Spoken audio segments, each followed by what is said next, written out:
Hi, everybody. I'm Evelyn Jerome-Alexander. I'm the founder of Magellan College Counseling.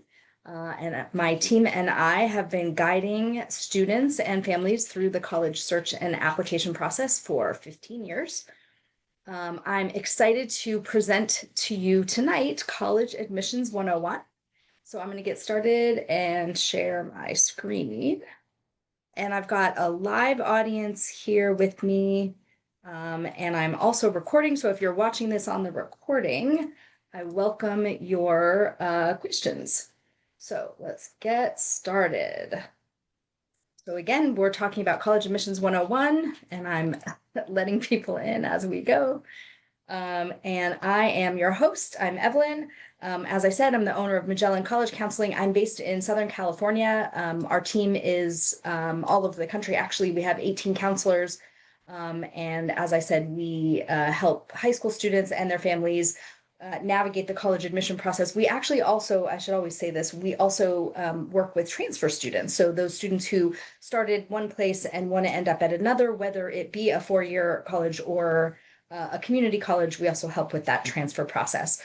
I am a certified educational planner, which is a fancy way of saying I took a really, really long exam about 9 years ago. I'm about to renew for the second time. It also means I've visited many, many colleges. I actually stopped counting after about 350, but I estimate I've visited over 500 colleges in the last 12 years.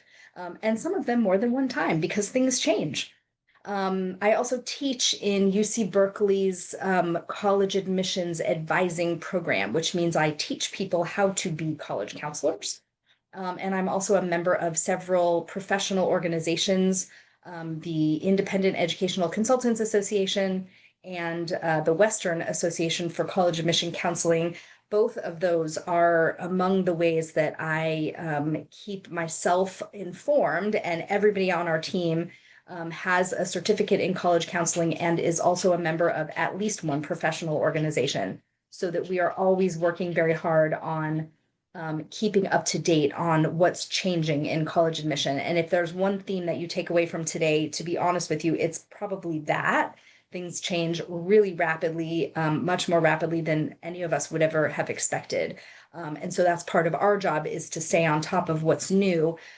Frequently, we work with families where the parents, if the parents were educated in the United States, and we work with a lot of families where the parents weren't, but the families whose parents were educated here in the U.S., they applied to college 25, maybe 30 years ago, and things have changed a lot in the last 30 years. So, sometimes the things that you have stuck in your head from when you applied to college just don't apply anymore. And so that's part of our job, is to help move everybody up into the today part of where we are. So, I always say this at the beginning of my presentations. Why is my mouse not working? There are so many things I could talk to you about. I could spend hours talking about a whole bunch of different topics, but I'm not going to do that. I'm going to try to keep it nice and tight so that we can entertain some questions at the end. But I encourage you to visit our blog, like our Facebook page, and sign up for our newsletter. We do the best we can to push out information, free information,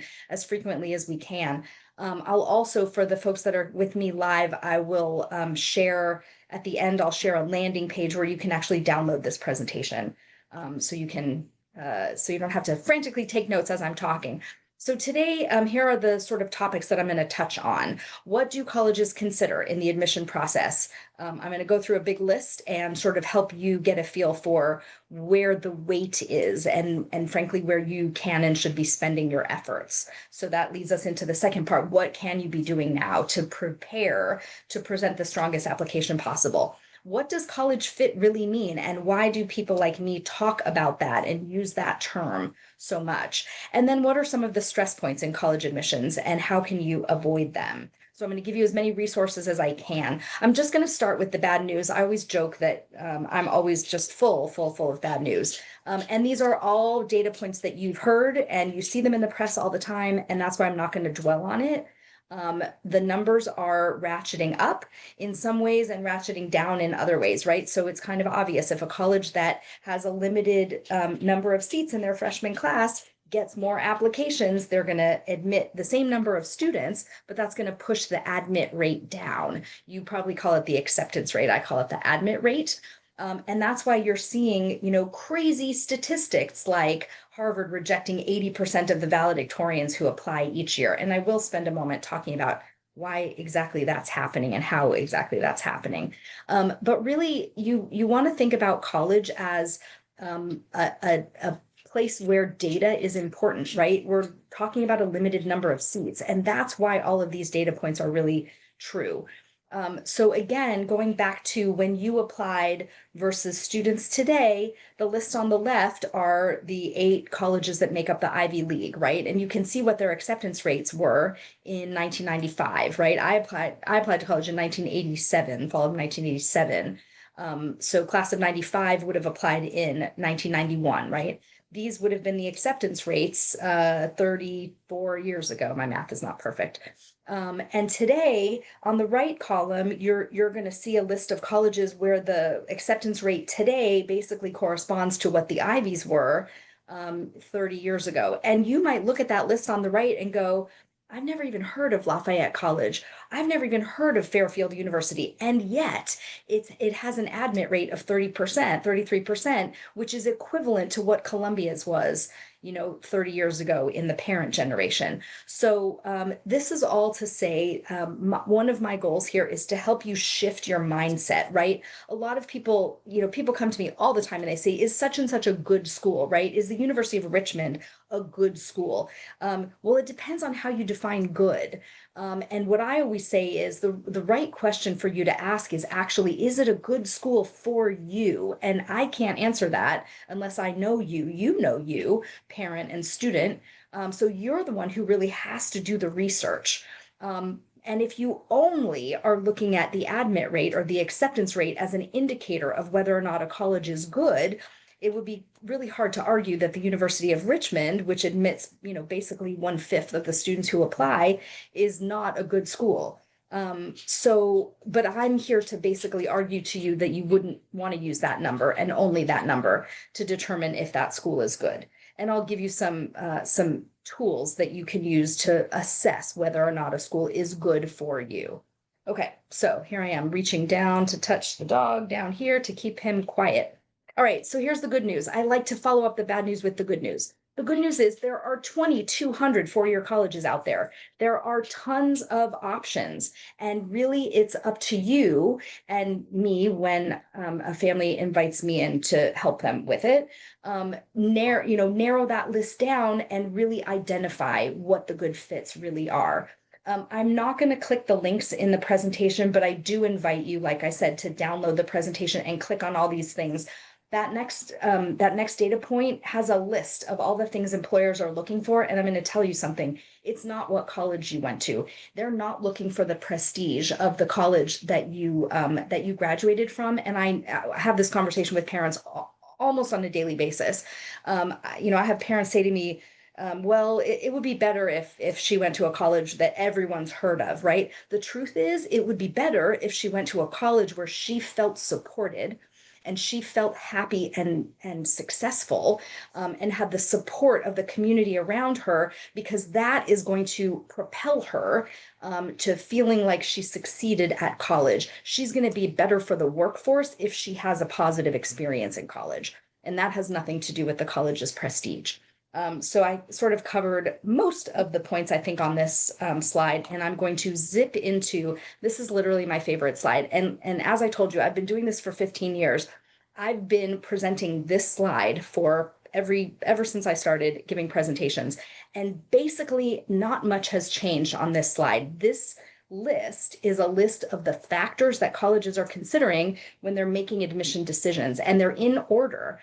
So every year, the National Association for College Admission Counseling, which is this organization linked right here, sends a questionnaire to colleges. And basically every college in the country is a member of that organization. Again, it's National Association for College Admission Counseling. And I told you at the beginning, I'm a member of Western Association for College Admission Counseling, which is obviously the Western affiliate.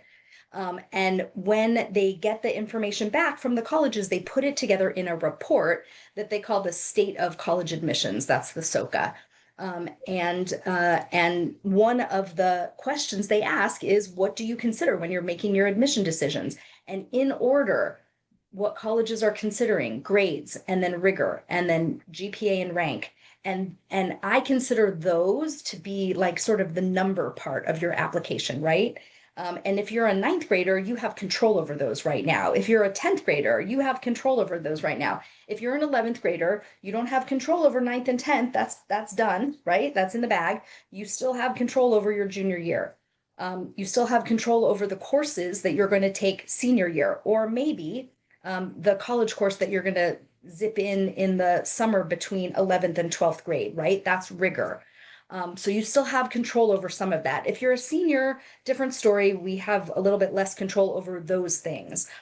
We have lots of control, though, when we're a senior and when we're actually working on our applications over this next chunk, right? We have lots of control over which teachers we ask for letters of recommendation. I actually like to show my juniors the actual teacher letter of recommendation form so they understand what they're being judged on and how those teachers write their letters of recommendation. It's not about what grade you got in the class.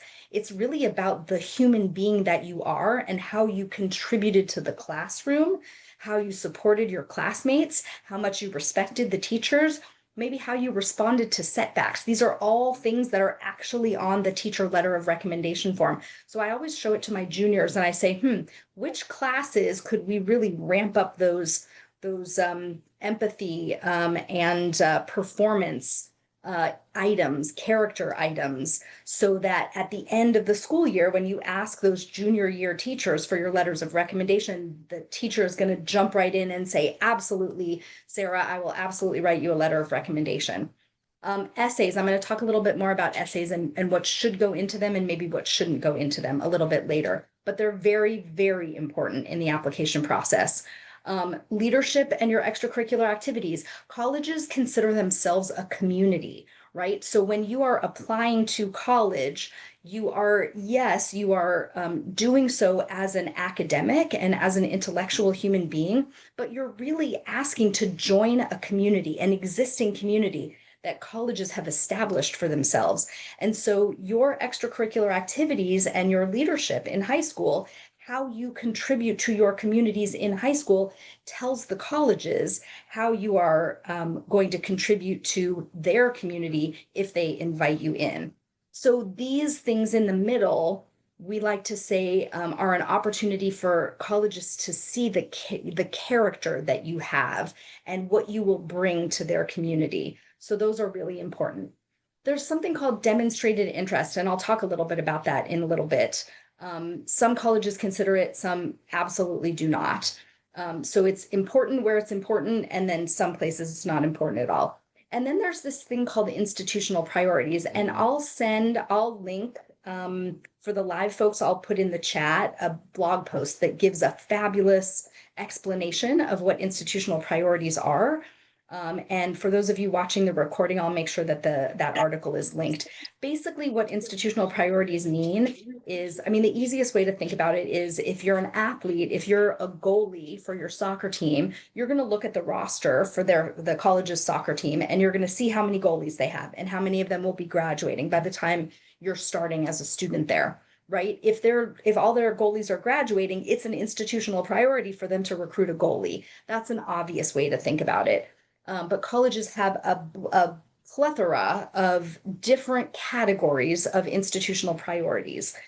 Some of them really ranging from everything. Sometimes they're geographic. So, for example, you'll go tour a college with your student, and you'll hear some colleges talk about the fact that they have students from all 50 states represented on campus. So getting that student from South Dakota is an institutional priority, right? There are fewer of them than there are those of us here in California.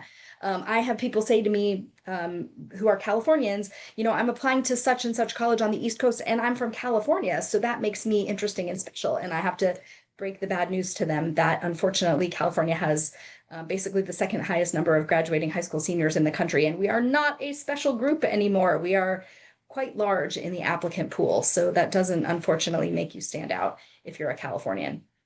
So you'll see lots of different categories of institutional priorities.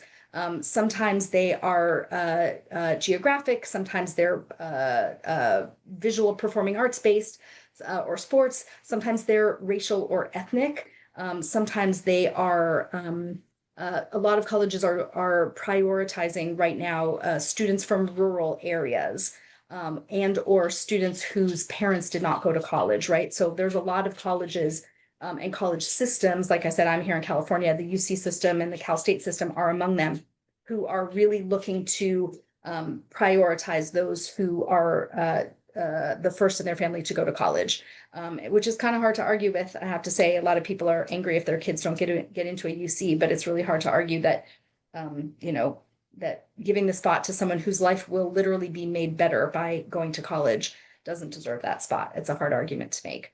And those institutional priorities, these are things that you have no control over. Generally, you don't get to know what they are. And so, athletics are a little bit different. The example I gave, you can figure things like that out. But most of their priorities, you can't control whether or not you live in a rural area, right? You live where you live. And so one of the things that we like to say when we start working with families is control what you can control, but don't try to control what you can't, because it's just going to frustrate you, right? And what you can control is basically all this stuff up here. There's a lot for you to think about without spending time thinking about the stuff that you literally have no control over. Okay, you'll notice that I have made it through the entire presentation so far without ever mentioning test scores. And I'm going to go into a little bit of detail a little bit towards the end of this presentation about test scores. But the bottom line is this. During COVID, the SAT and ACT weren't offered. All the sites were shut down. So for a year, literally nobody took the SAT and ACT. Colleges went what we call test optional automatically overnight. Over the years, many of them have started requiring test scores again. However, there are many, many colleges that have made the decision to permanently not require test scores. I'll go into more detail later, but the bottom line is, even when test scores are required, they are nowhere near as important in the selection process as they were before. When I applied to college, test scores were basically up here in this first chunk when I started giving this presentation.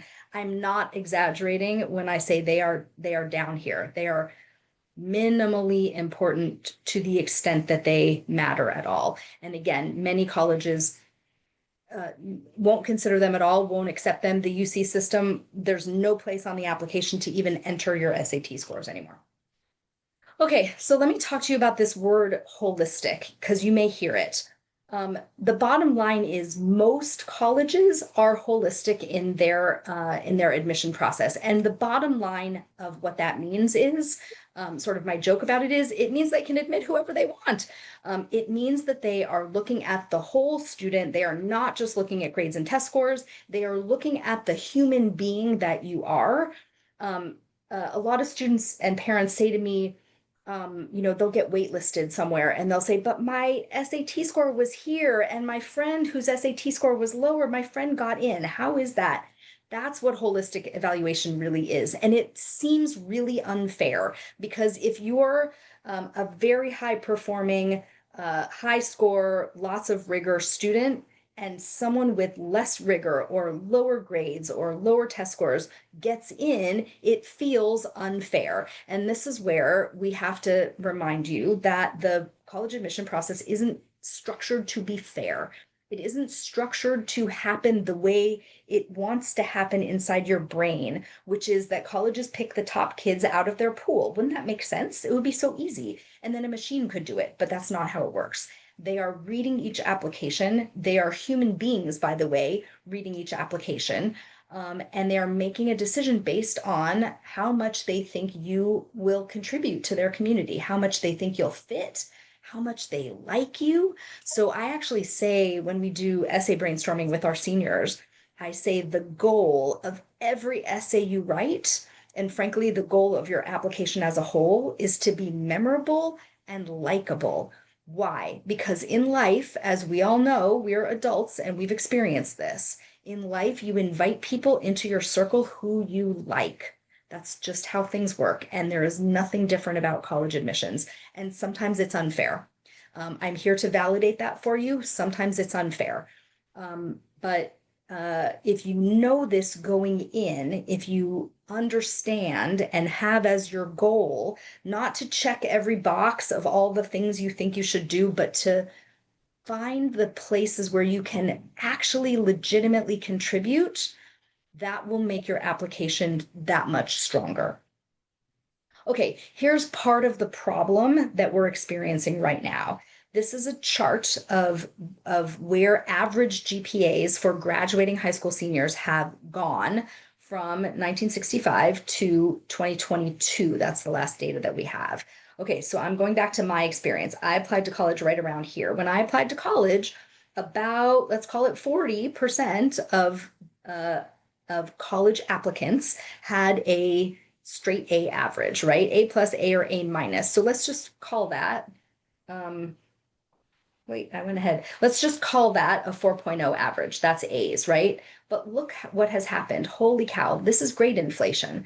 And unfortunately, we have this humongous jump right here because during COVID, as you all know and experienced, but those of you whose kids are a little bit younger, you didn't have high schoolers during COVID. So everybody stayed home. Everybody was just like you guys, off camera, black screen, teacher talking to a whole bunch of nothing. Teachers just gave A's. Teachers just gave everyone A's. So now we're at a place where just a couple years ago, 80% of high school students are applying to college with a straight A average. So when a parent calls me and says, well, he's got straight A's except for the B that happened in 10th grade, and he's getting a C in stats right now, but we're going to bring it up to a B. Okay, that's fine. That's not straight A's, by the way, but that's fine. But this is what you're up against. And the problem is if you are looking for, and I could give you 8,000 reasons not to, but if you are looking for highly selective, highly prestigious colleges, they don't have to look beyond straight A's. They do not have to look beyond straight A's to find the interesting community contributors to join them. They don't have to look beyond straight A's because this is what their pool looks like. At the same time, this grade inflation was happening. This is what test scores did. This is the ACT, which is on a scale of 1 to 36 is the max. So this chart only goes to 27 because, by the way, the national average in 1990 was, just under 21. And today it's just under 20. And so, by the way, a 20 is not a bad ACT score. I've seen incredibly lower ACT scores. A 20 is a perfectly fine and acceptable ACT score. It's not going to get you into an Ivy. It's not going to get you into a highly selective school. But you can see that all these kids, a big, huge percentage of them were getting straight A's at the same time they were getting basically the national average test score, which is nowhere near perfect. So colleges, this is the reason for holistic admission. Colleges have to look beyond grades because the grades don't tell them everything they need to know anymore. And frankly, with the colleges that are test optional, not requiring test scores, if they don't see this, if you're not submitting this, they have your transcript, which looks fabulous, but they need to know more. And that's where the rest of the application comes in. One of the most important things that you need to know about the application that your child will submit is it doesn't happen in a vacuum, right? Your child will submit their application. Other kids in their class at their school will submit their applications, maybe to the same schools. Hopefully, if we do our job well, your child will have schools on their list that everyone else in the class doesn't have on their list. That's the way that I like to do it, because that way we have the opportunity to shine and be different. But colleges are looking at the context. So everybody in your school is putting in their applications, but there's a bigger world out there, right? It's, like I'm here in the Los Angeles area. So it's, the kids from my high school, but also the kids from the LA area, and then the kids from California, and then the kids from the Western US. The colleges want to know a little bit more about the environment. And again, the context that your child was educated in.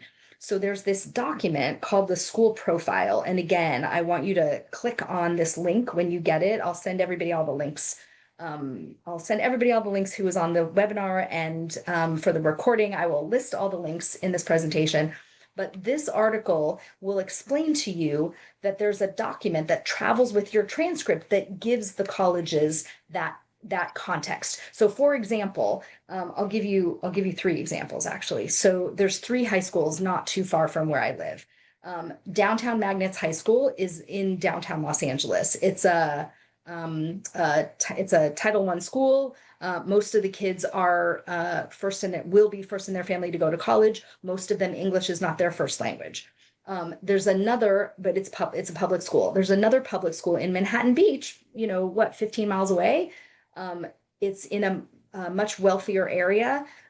Most of the kids who go to this high school, their parents have gone to college, and many of them have advanced degrees. Then there's a private school not far away from me, which is quite expensive. Everybody went to college and has an advanced degree. And if you look, I'm giving you the average SAT score at each of these schools. So you could see if you have a 1300 at Downtown Magnets, you are far outperforming everyone in the school, right? You are the top dog at that school. If you had a 1300 at Miracosta, you're kind of average. There's going to be kids with higher scores than you and probably more rigor in their on their transcript. And if you're at Harvard Westlake, if you have a 1300, you're below average. So that is just one tiny example of the context that colleges are looking for. And what I've done on this slide is I've actually linked the school profile so you can see the information that's shared. So for example, because I spend a lot of time looking at all 3 of these school profiles, one of the pieces of information, and your high school has a school profile. Usually I can find it in about 10 seconds. You go to your high school's homepage. It's usually under About. There it is, school profile. Or sometimes it's in the college counseling office and you have to dig like on the website, but on the college counseling page, and you have to dig around a little bit. But almost always it's there. And pretty easy to find. If you can't find it on your high school's website, ask your counselor. I promise he or she will be very happy to send it to you. But the kind of information that you'll get on a school profile could be a list of all the honors and AP classes that are available, the average SAT or ACT scores. That's where I got all this information from. Sometimes it shows a grade distribution chart, right? So I had a student, for example, one time at Harvard Westlake who had a 3.75. Well, that sounds like a great GPA, right? 3.75. I went on to the Harvard Westlake school profile and I found a bar chart of the distribution, the GPA distribution. And what I found was, because they use a weighted GPA, like 40% of it was like 25% of the class had a 4.0 or higher. 25% of the class had a 4.0 or higher, right? Grade inflation. Another 20% had between a 3.75 and a 4.0. So what did I learn? In 10 seconds, looking at that school profile, I learned that she's not in the top quarter of her class, right? She's in the second quarter of her class. I'm not saying this is bad, but it's information that gives colleges context. And that's information that they're going to take into consideration as they're making a decision about you. Okay, so honestly, I hope I have a 4-week parent class, and that's one of the homework assignments is to find your school profile, because it's really important for you to know what the colleges are learning about your high school and what they offer.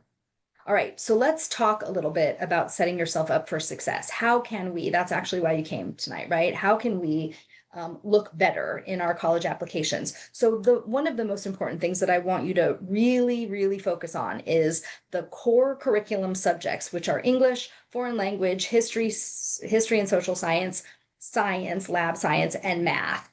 Those are the 5 core subjects. If you're interested in the UCs and the Cal States, they also consider visual and performing arts to be core subjects, but most colleges around the country, it's really just those 5.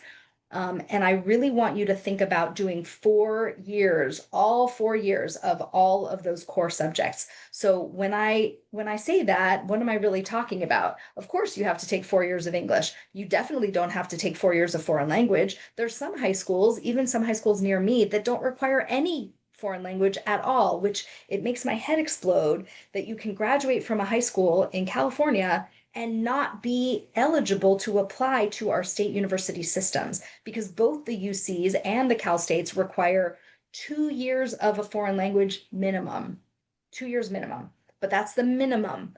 And the minimum is not necessarily competitive, right? Because other students will take 3 or 4. So I want you to consider that. History, social science. Again, where I live, most kids don't take a history or social science in freshman year. They start with world history in 10th grade. They take US history in 11th. They take government and econ in 12th. So now we have 3 years, which is fine. But if you can find a history or social science, AP Human Geography, AP Art History, if you can find a history or social science class to include, 4 years is better than 3. Sciences, basically 2 years minimum required for most high schools, 2 years minimum for the UCs and Cal States. And they say 2 years required, 3 recommended.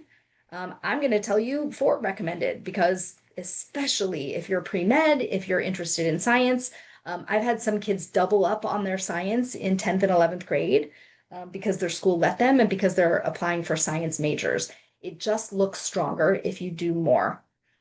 Math. How many times do I have kids tell me, okay, so the math that is required basically to graduate high school and definitely to apply to any college in the US, Algebra 1, Geometry, Algebra 2.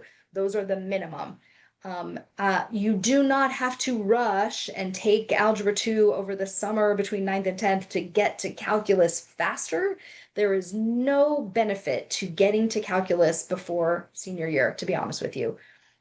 If you could do geometry in 9th, algebra 2 in 10th, pre-calc in 11th, calculus in 12th, that for me, that's my perfect progression, right? That means you have to do algebra in 8th grade. I don't know if anybody here is an 8th grade parent, but that would be my perfect progression. I have so many students, they do algebra 1, geometry, algebra 2, they get to pre-calculus in 11th grade and they go, I'm done with math. I do not want to do this anymore. They're going to say, do I have to take math senior year? You don't have to. You do not have to. But you will be more competitive if you do.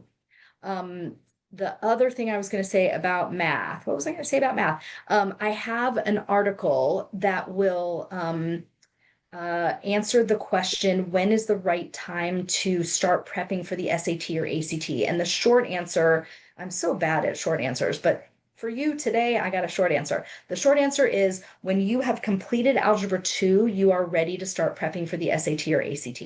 I will link an article so that you guys can all see the longer answer about why that's the case. And what I mean by that is a lot of people will say the right time to start prepping for the SAT or ACT or to take it for the first time is spring of junior year. And I would argue it has nothing to do with spring or fall or what grade. It has to do with what math you've taken.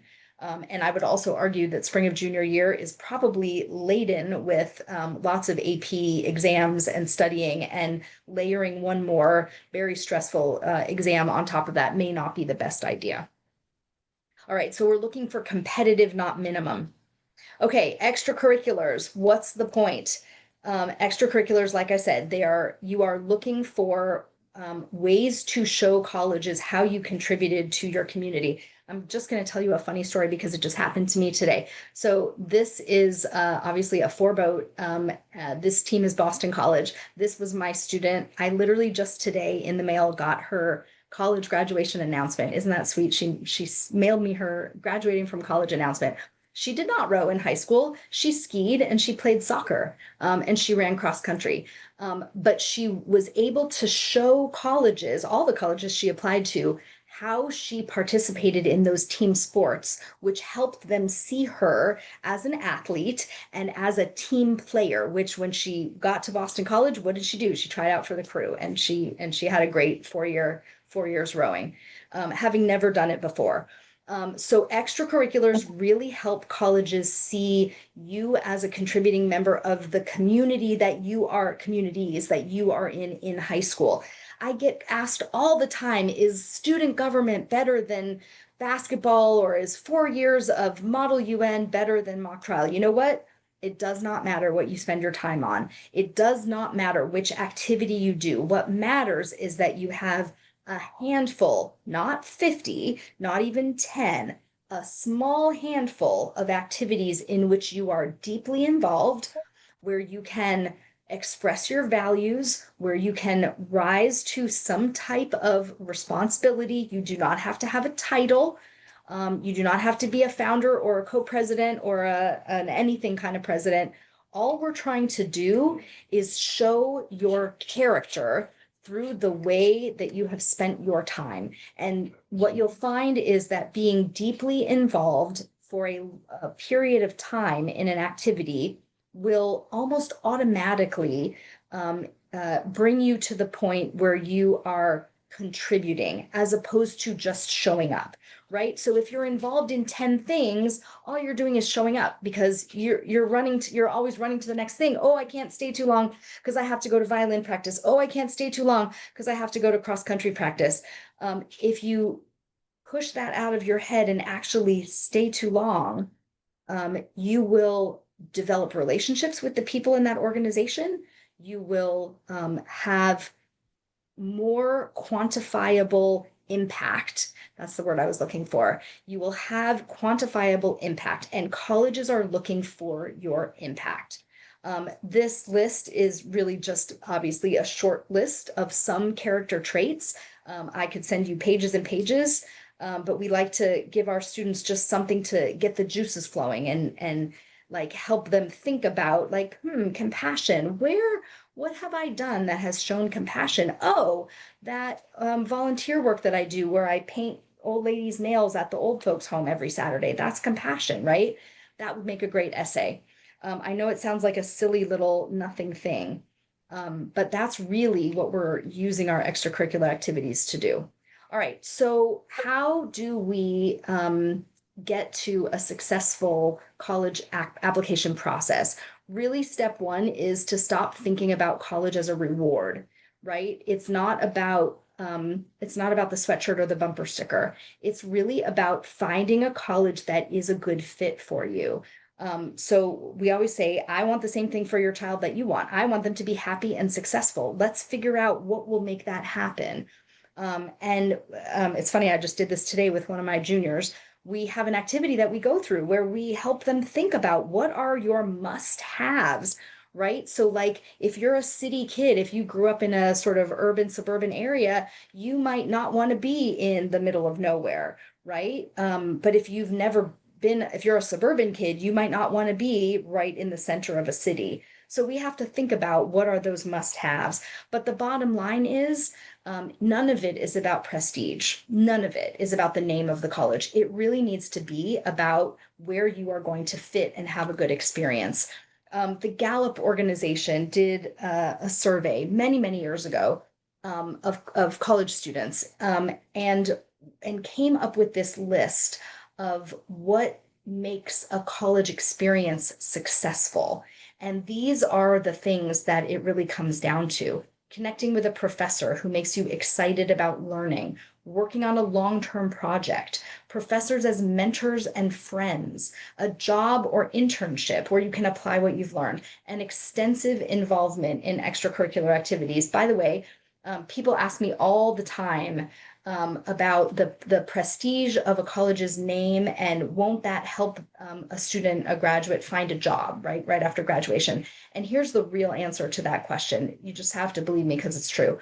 The job that your student will have when he or she graduates from college is much more directly linked to an internship or a job that they've had during college than about the name of the college. The colleges that have co-ops, which are long-term internship opportunities, the students who do those co-ops, a huge, like 70 something percent of them get their job offer after they finish their co-op. And these are not schools that are incredibly difficult to get into. Actually, I have a colleague whose son is starting his third year of college, and he had an internship last summer. So between second and third year, and he already has a job offer. He has a job waiting for him for 2 years down the road. So it's really about the job or the internship that you do in college. I tell my families when they're doing their college tours, honestly, the most important thing for you to see when you're on a college tour is the career center. I want you to go in there and ask them, what companies do you have relationships with, right? How many job or internship fairs will there be on campus every year this year? And how many employers come to those job and internship fairs? And what areas of the country do your graduates end up working in? Because if you go to college somewhere that's not near where you live, I went to college 3,000 miles away from my house. It didn't occur to me to ask those questions. And what I realized when I first started my career, which was near my college, was that I was building my network full of people that when I moved home a couple of years later, they were absolutely useless to me. So these are all questions that you need to ask the Career Center when you go visit a college. And I promise you, it's not a stop on the tour. It's something that you will have to arrange separately. Okay, I told you I was going to talk to you about college fit. So let me run through what I mean by that really quickly. Obviously, we need to know that the college has your major. But wait, we're talking about your 17-year-old or possibly 18-year-old, and they may not know what they want to major in, which is totally fine. It is okay to be 17, 18 years old and not know what you want to major in. However, you have to have some academic interest when you are applying to college. It is an academic exercise.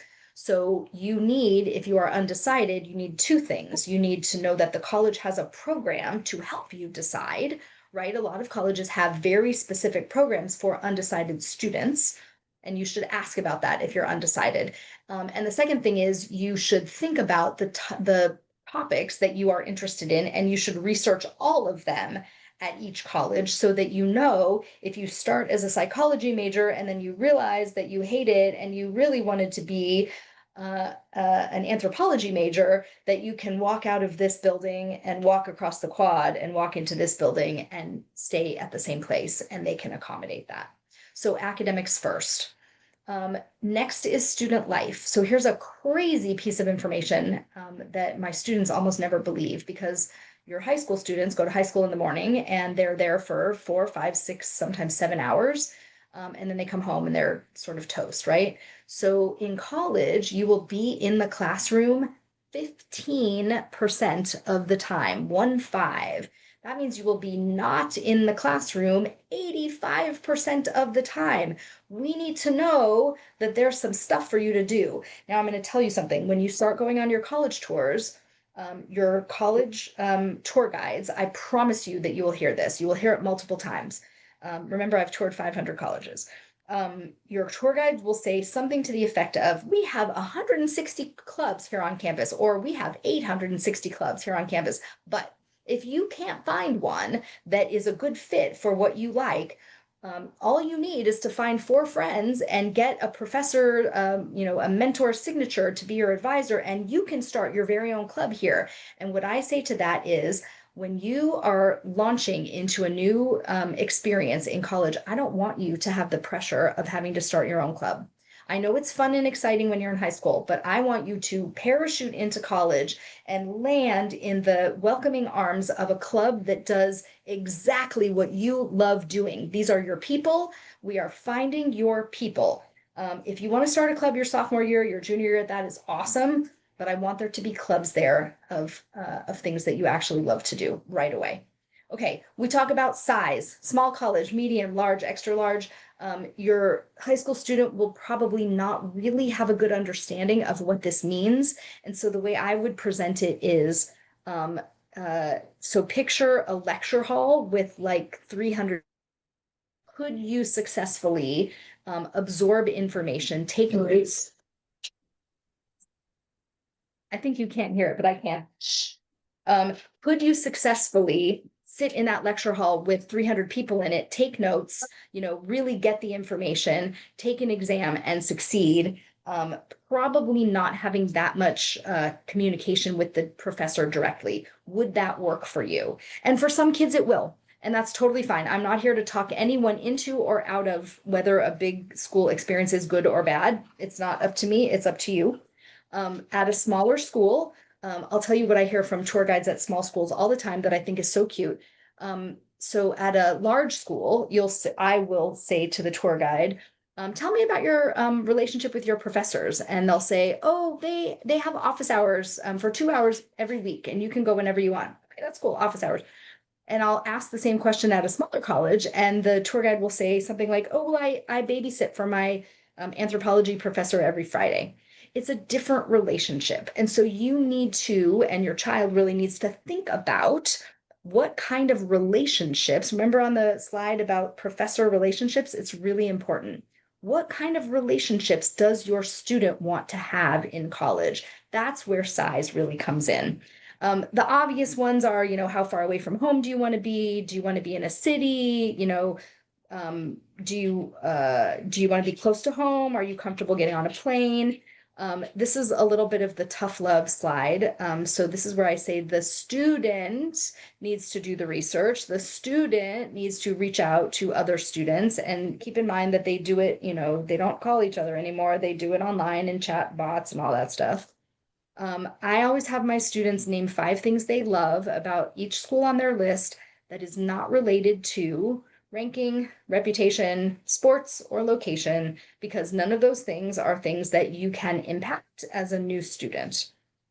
So we do a lot of really deep research. I did a lot of really deep research with one of my juniors today about a school that she hadn't really heard about that much before. And by the time we were done researching it, she was like, I love this school. This school is like near the top of my list now.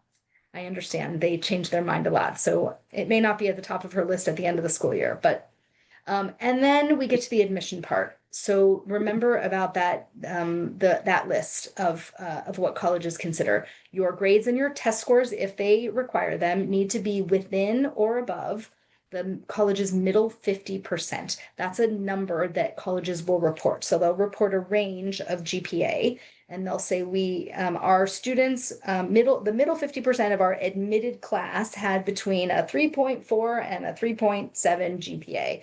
Right? If you're right in there, that college could be a match for you. This is sort of a mantra that we all say to ourselves, and Frank Sachs was a college counselor decades ago. But I really, really want you to think about matching with a college and not winning a prize, right? So like, it's not throwing spaghetti at the wall. It's about finding the right fit. Okay, so I'm going to wrap up because I've gone on a little bit longer than I wanted to. I am going to skip a couple points, and what I'll do is like I said, I'll send everybody the links for more information. And I'm always happy to answer questions, but I hope that you kind of got the point of what you should be doing now. Grades are the most important. Academic rigor is really, really right under there, which means take the AP classes, take the honors classes. I'll answer the question that hasn't been asked. People ask me this question all the time. Is it better to get an A in a on-level class or a B in an AP class? And if you ask a college admission person that, they'll laugh in this cute little deriding way, and they'll say, ha ha ha, it's better to get an A in an AP class. I'm going to tell you something. It's better to get a B in an AP class. That's the real honest answer. I want you to take the AP class because colleges can see on your school profile that you are challenging yourself. So I'm going to stop sharing right now, and I'm going to turn off the recording. So thank you for watching. Please feel free to reach out if you have any questions. I look forward to hearing from you.